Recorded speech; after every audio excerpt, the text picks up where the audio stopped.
नमस्कार। किस्सा गोई के YouTube चैनल पे आपका स्वागत है।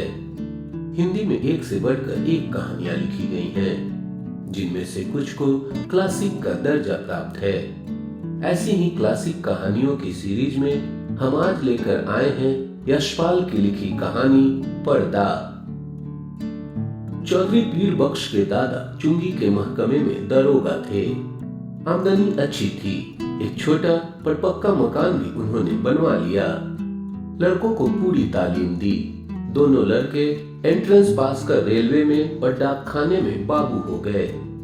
चौधरी साहब की जिंदगी में लड़कों के ब्याह और बाल बच्चे भी हुए, लेकिन ओहदे में खास तरक्की न हुई। वही 30 और 40 रुपए माहवार का दर्जा।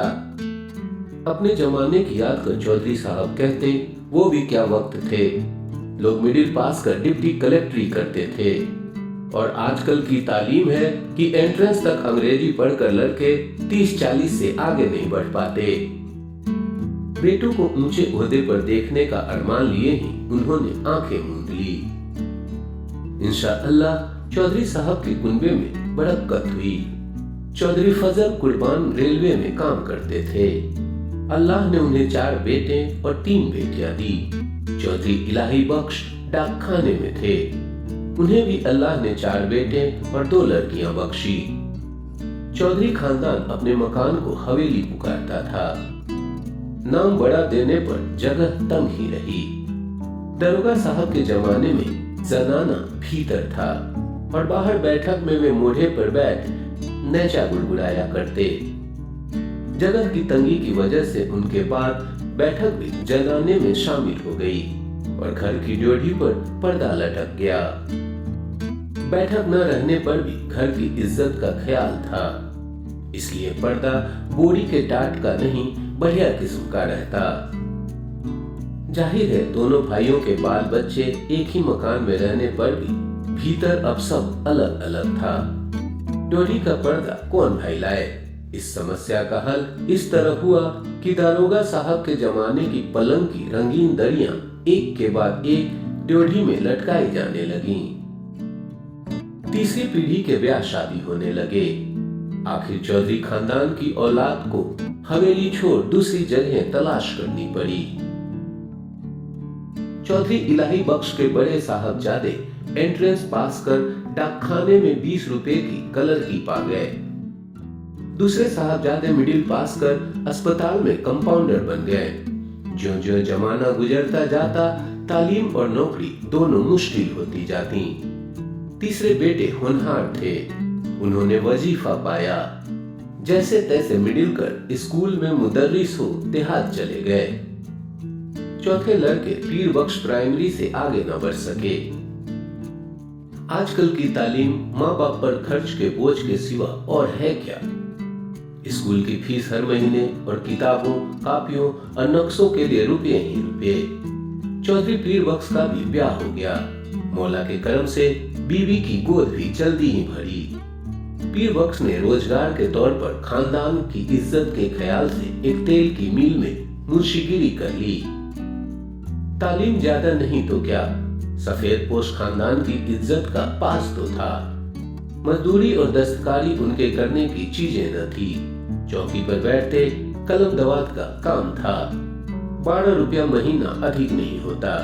चौधरी पीर बख्श को मकान सितवा की कच्ची बस्ती में लेना पड़ा। मकान का किराया 2 रुपया था। आसपास गरीब और कमीने लोगों की बस्ती थी।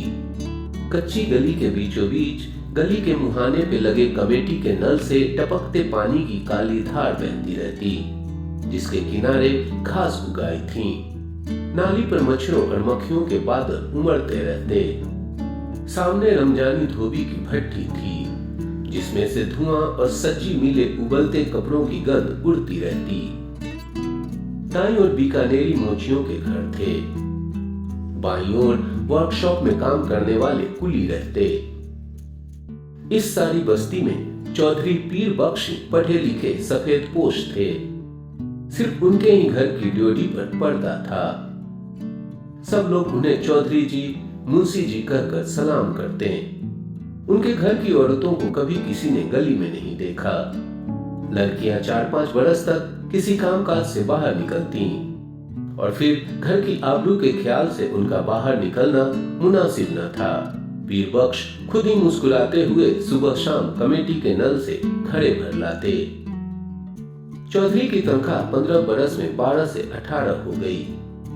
खुदा की बरकत होती है तो रुपये पैसे की शक्ल में नहीं, औलाद की शक्ल में होती है।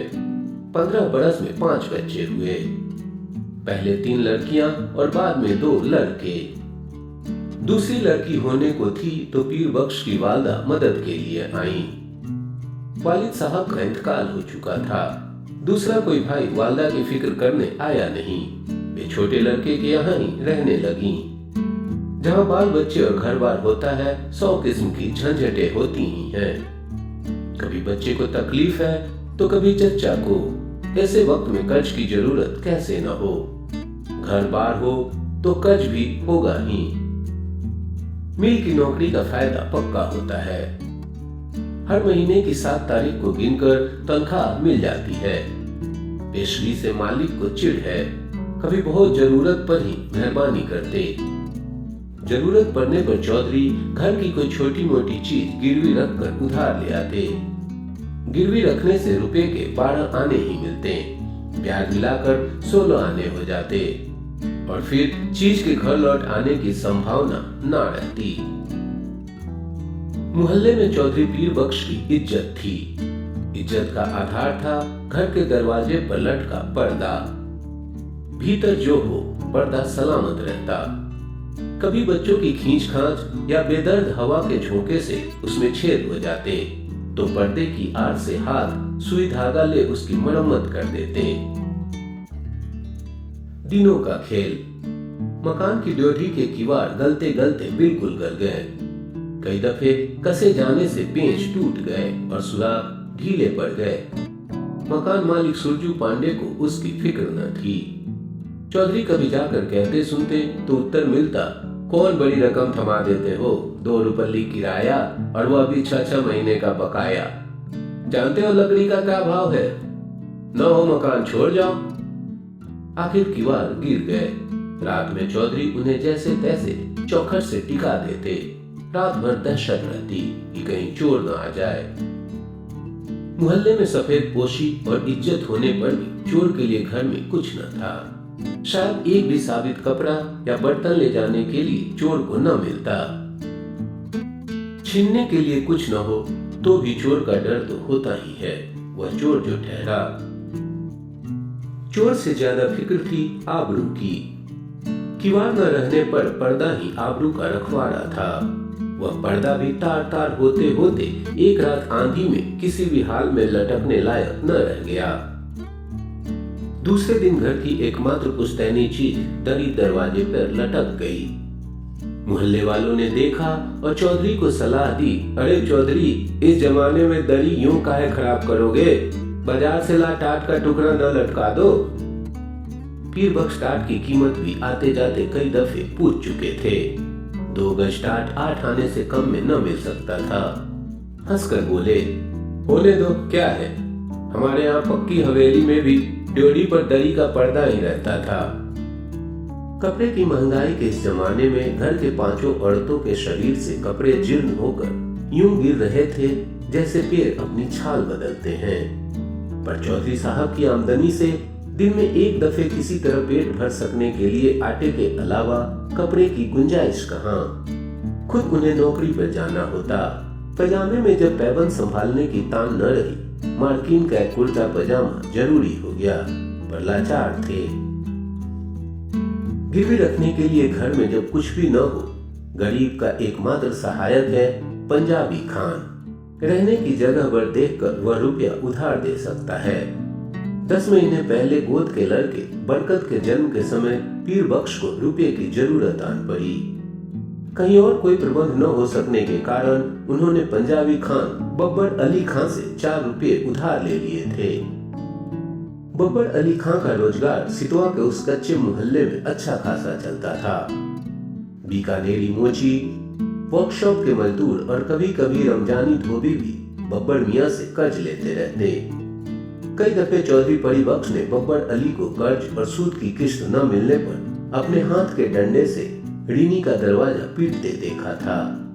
उन्हें साहूकार और रीनी में बीच बचौल भी करना पड़ा था। खान को वे शैतान समझते थे, लेकिन लाचार हो जाने पर उसी की शरण लेनी पड़ी। 4 आना रुपया महीने पर 4 रुपया कर्ज लिया। शरीफ खानदानी मुसलमान भाई का ख्याल कर बब्बर अली ने 1 रुपया माहवार की किश्त मान ली। 8 महीने में कर्ज अदा होना तय हुआ। खान की किस्त न दे सकने की हालत में अपने घर के दरवाजे पर फजीहत हो जाने की बात का ख्याल कर चौधरी के रोए खड़े हो जाते।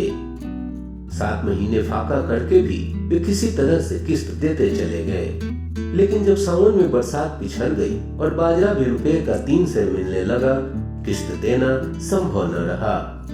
खान 7 तारीख की शाम को ही आया। चौधरी परिबख्श ने खान की दाढ़ी छू और अल्लाह की कसम खा 1 महीने की मुआफी चाहिए। अगले महीने 1 का सवा देने का वादा किया। खान टल गया। भादों में हालत और भी परेशानी की हो गई। बच्चों की माँ की तबीयत रोज रोज गिरती जा रही थी। खाया पिया उसके पेट में न ठहरता। पथ के लिए उसको गेहूं की रोटी देना जरूरी हो गया। गेहूं मुश्किल से रुपए का सिर्फ 2.5 सेर मिलता। बीमार का जी ठहरा। कभी प्याज के टुकड़े या धनिये की खुशबू के लिए ही मचल जाता, कभी पैसे की सौंफ, अजवाइन, काले नमक की ही जरूरत हो तो पैसे की कोई चीज मिलती ही नहीं। बाजार में तांबे का नाम ही नहीं रह गया। नाहक इकन्नी निकल जाती है। चौधरी को 2 रुपये महंगाई भत्ते के मिले, पर पेशगी लेते लेते तनख्वाह के दिन केवल 4 ही रुपये हिसाब में निकले। बच्चे पिछले हफ्ते लगभग फाके से थे। चौधरी कभी गली से 2 पैसे की चौराई खरीद लाते, कभी बाजरा उबाल सब लोग कटोरा कटोरा भर पी लेते। बड़ी कठिनता से मिले 4 रुपये में से 1.25 रुपया खान के हाथ में धर देने की हिम्मत चौधरी को न हुई। मिल से घर लौटते समय वे मंडी की ओर टहल गए। 2 घंटे बाद जब समझा खान टल गया होगा, अनाज की गठरी ले वे घर पहुंचे। खान के भय से दिल डूब रहा था, लेकिन दूसरी ओर 4 भूखे बच्चों, उनकी माँ, दूध न उतर सकने के कारण सूख कर कांटा हो रहे गोद के बच्चे और चलने फिरने से लाचार अपनी ज़ाइफ माँ की भूख से बिलबिलाती सूरतें आंखों के सामने नाच जाती। धड़कते हुए हृदय से वे कहते जाते, मौला सब देखता है, खैर करेगा। 7 तारीख की शाम को असफल हो खान 8 की सुबह तड़के चौधरी के मिल चले जाने से पहले ही अपना डंडा हाथ में लिए दरवाजे पे मौजूद हुआ। रात भर सोच सोच कर चौधरी ने खान के लिए बयान तैयार किया। मिल के मालिक लाला जी 4 रोज के लिए बाहर गए हैं। उनके दस्तखत के बिना किसी को भी तनख्वाह नहीं मिल सकी। तनख्वाह मिलते ही वह 1.25 रुपया हाजिर करेगा। माकूल वजह बताने पर भी खान बहुत देर तक कुर्राता रहा। हम वतन छोड़ के प्रदेश में पड़ा है, ऐसे रुपया छोड़ देने के वास्ते हम यहाँ नहीं आया है। हमारा भी बाल बच्चा है। 4 रोज में रुपया नहीं देगा तो अब तुम्हारा कर देगा। 5वें दिन रुपया कहाँ से आ जाता? तनख्वाह मिले अभी हफ्ता भी नहीं हुआ। मालिक ने पेशगी देने से साफ इनकार कर दिया। 6ठे दिन किस्मत से इतवार था। मिल में छुट्टी रहने पर भी चौधरी खान के डर से सुबह ही बाहर निकल गए। जान पहचान के कई आदमियों के यहाँ गए। इधर उधर की बातचीत कर वे कहते, अरे भाई हो तो 20 आने पैसे 1-2 रोज के लिए दे देना, ऐसी ही जरूरत आ पड़ी है। उत्तर मिला, मियाँ पैसे कहाँ इस जमाने में, पैसे का मोल कौड़ी नहीं रह गया। हाथ में आने से पहले ही उधार में उठ गया तमाम। दोपहरी हो गई। खान आया भी होगा तो इस वक्त तक बैठा नहीं रहेगा, चौधरी ने सोचा और घर की तरफ चल दिए। घर पहुंचने पर सुना खान आया था और घंटे भर तक डोडी पर लटके दरी के पर्दे को डंडे से ठेल ठेल कर गाली देता रहा है। पर्दे की आड़ से बड़ी बीबी के बार बार खुदा की कसम खा यकीन दिलाने पर कि चौधरी बाहर गए हैं, रुपया लेने गए हैं, खान गाली देकर कहता, नहीं बज्जात चोर भीतर में छिपा है, हम 4 घंटे में पी आता है, रुपया लेकर जाएगा, रुपया नहीं देगा तो उसका खाल उतार कर बाजार में बेच देगा, हमारा रुपया क्या आराम का है। 4 घंटे से पहले ही खान की पुकार सुनाई दी, चौधरी। फिर बख्श के शरीर में बिजली सी दौड़ गई पर वे बिल्कुल निशब्द हो गए, हाथ पैर सुन्न और गला खुश्क। काली के पर्दे को ठेलकर खान के दोबारा पुकारने पर चौधरी का शरीर निर्जीव प्राय होने पर भी निश्चेत न रह सका। वे उठकर बाहर आ गए। खान आग बबूला हो रहा था। पैसा नहीं देने का वास्ते चिपता है। एक से एक बढ़ती हुई 3 गालियां एक साथ खान के मुंह से पीर बख्श के पुरखों पीरों के नाम निकल गईं। इस भयंकर आघात से पीर बख्श का खानदानी रग भड़क उठने के बजाय और भी निर्जीव हो गया। खान के घुटने छू अपनी मुसीबत बता वे मुआफी के लिए खुशामद करने लगे। खान की तेजी बढ़ गई। उसके ऊंचे स्वर से पड़ोस के मोची और मजदूर चौधरी के दरवाजे के सामने इकट्ठे हो गए। खान क्रोध में डंडा फटकार कर कह रहा था, पैसा नहीं देना था, लिया क्यों? तनख्वाह किधर में जाता? आरामी हमारा पैसा मारेगा, हम तुम्हारा खाल खींच लेगा। पैसा नहीं है तो घर पर पर्दा लटका के शरीफ ज्यादा कैसे बनता? तुम हमको बीवी का गहना दो, बर्तन दो, कुछ तो भी दो, हम ऐसे नहीं जाएगा। बिल्कुल बेबस और लाचारी में दोनों हाथ उठा खुदा से खान के लिए दुआ मांग पीर बख्श ने कसम खाई, एक पैसा भी घर में नहीं, बर्तन भी नहीं, कपड़ा भी नहीं। खान चाहे तो बेशक उसकी खाल उतार कर बेच ले। खान और आग हो गया।